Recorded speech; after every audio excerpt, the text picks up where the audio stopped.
He was a man with a vision, a man with a dream. He was none other than the Honorable Dr. Martin Luther King.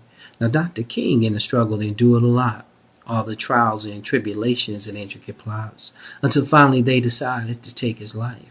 So I guess you can say he paid the ultimate price.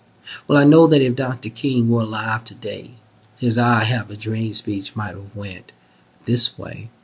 I had a dream yesterday that instead of cursing, our kids would pray. And in this dream, there was love everywhere. No time for hopelessness, no room for despair. I had a dream. I had a dream that one day young boys would put down the drugs and pull up their pants and realize they had the whole world in the palm of their hands. Little girls in this dream would be filled with so much pride. Instead of tattoos and tongue rings and no hope in their eyes, I had a dream. Now in this dream, there were many young faces, the hope and the future of a strong nation. But oh, what does it mean to be young, gifted, and on track, when instead of going forward, we're going back? My people, don't you know something's wrong with that? So dare to be different, dare to achieve. Dare to be a dreamer like Dr. Martin Luther King. Reach for the stars, acknowledge God in all you do, because when praises go up, blessings come down to you. And remember that your attitude will determine your altitude. Now, Dr. King's dream was a dream of yesterday. Create your own dreams, that's all we're trying to say. Ladies and gentlemen, this is the dream today. Hello, my name is Freddie Williams Jr., and this is my presentation on why I feel it's important to have a valid form of photo identification when voting. I hope you enjoyed the original piece I shared with you. It's called A Dream Today. I know some of you all might be wondering why I started this presentation with a poem about Dr. Martin Luther King Jr. and dreams. Well, first, I wanted to capture your attention. Second, I know we all dream about a society where everyone participates in voting and the election process is smooth and easy. I also wanted to let you know that I too have a dream. My dream is to be the next election training coordinator for Montgomery County.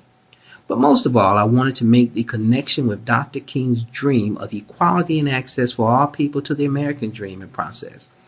Dr. King once said that a right delayed is a right denied. And with the passage of the Voting Rights Act of 1965, no one would again be denied. So I guess you can say that that part of his dream has been realized. But now fast forward almost 50 years later. Everyone now has the right to vote as long as they meet certain requirements, which gives more people the power to fully participate in this process.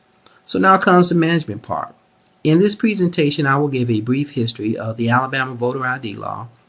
I will also discuss the types of acceptable ID and why I feel it's important to have a valid form of photo ID when voting.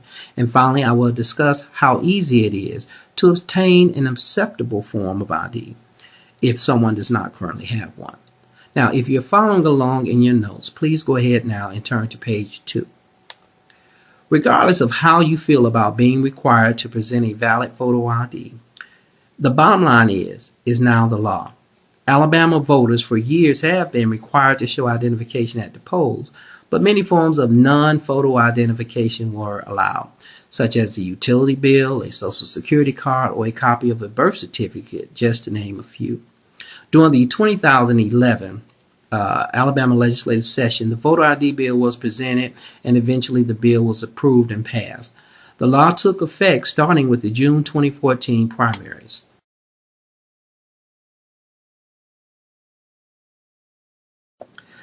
The law indicates that several forms of photo identification may be used at the polls. Acceptable forms of ID include a valid Alabama driver's license or a valid Alabama non-driver ID, a valid photo voter ID card, and also a passport. Now let's look at some samples of what acceptable forms of ID look like.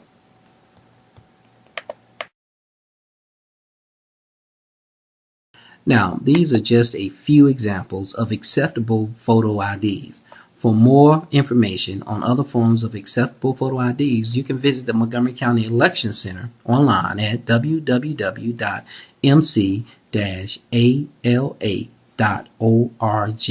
or you can call 334-832-7744. We were asked to address in this presentation why it is important to have a valid photo ID when voting.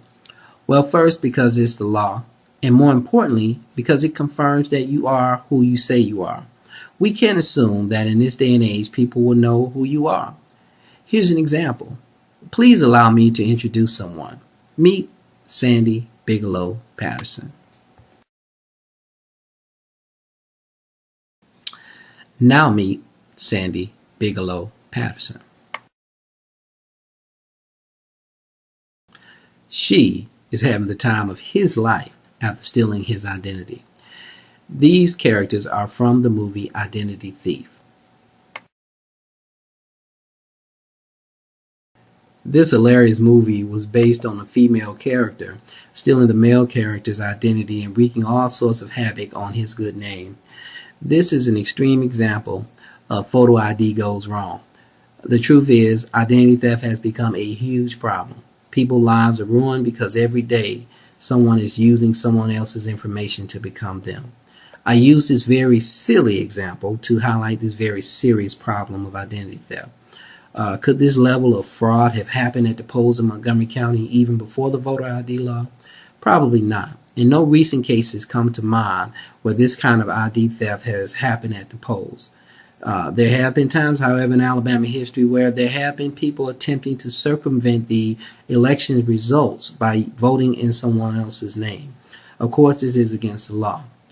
With the passage of the Alabama voter ID law, it becomes more difficult now to vote using other people's names and identities. Now, a visual confirmation using a valid photo ID protects everyone. Now, thanks to the voter ID law, Sandy Bigelow Patterson will never again be confused with Sandy Bigelow Patterson.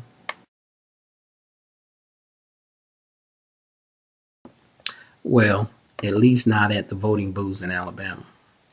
So why the protests against the voter ID law? The initial concern voiced about requiring a photo ID to vote was that it would create a hardship on some groups such as the elderly, the poor, and those who live in rural areas, and also those who may not have access to transportation. It was feared that because in some cases, in order to obtain a government-issued photo ID, people would have to pay for documents that were required by law to show before an ID could be issued.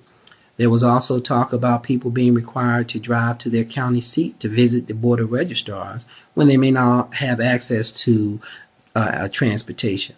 Most of these fears were addressed in the legislation. For those who do not have an acceptable form of photo identification and cannot afford to pay for one, free acceptable photo ID can be obtained by visiting their county board of registrar's office or the Alabama Secretary of State's office in Montgomery. The Secretary of State's office also provides mobile locations for those who might not have access to reliable transportation to visit their offices at the state capitol. In conclusion, the reality is, in today's society, we need a photo ID to conduct many important business transactions. Now we just have to add voting to that list.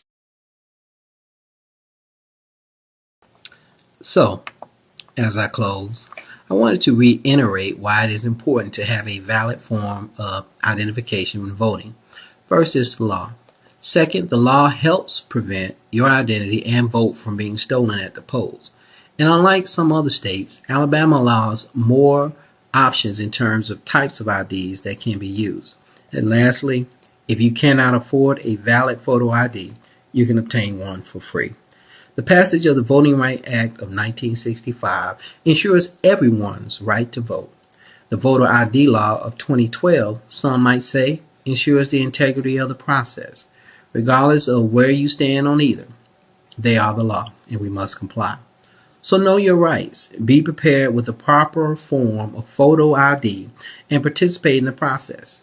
Again, I am Freddie Williams Jr., and I hope this presentation was both entertaining and informative. Thank you very much for your time.